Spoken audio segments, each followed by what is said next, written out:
الحديث انا تصدمت فيه مع انت الاخ ديال الضحيه، انا الاخ ديال الضحيه. كيفاش تلقيتي الاخبار ديال الوفاه؟ انا مع عادي في الدار تلقى لي الاخ ديالك راه الله يرحمه مات. ما فهمت والو، تصدمت.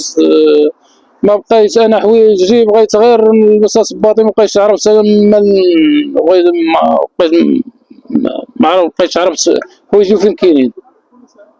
واخا كيفاش مشهور؟ خويا تلحق لي السيد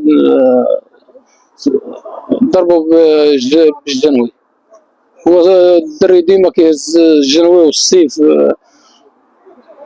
كيهزم. واخا علاش وقع هادشي؟ على وفيت مهرس لي تليفون، وعقب تاني خد لي قطع لي زيات وتلاقوا مع بعضياتهم ضاربوا.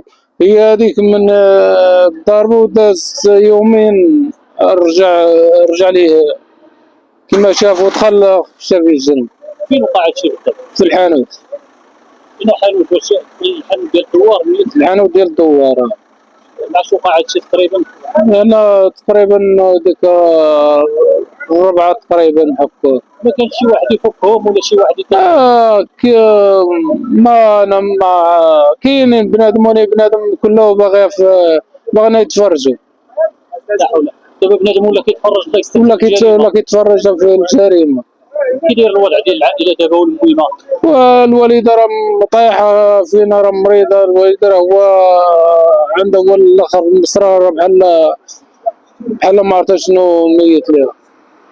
بقى فيكم الحال على الطريق؟ وبقى لنا الحال بزاف. وخويا ماشي كنعايرو كنسبو ما كيردش عليا الهضره، كيحضر راسو وكيسكت ويزيد. وهذا جا اشنو كتطلبوا من المخزن؟ كنطلب من المخزن ياخذ لنا حقنا منه. واخا هاد السيد كيدير السلوك ديالو، هاد السيد اللي قتلو؟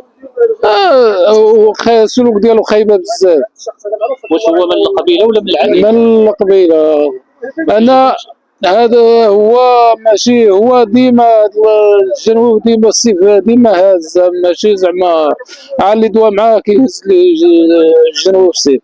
يعني كيهدد الناس ديما؟ كيهدد الناس ديما.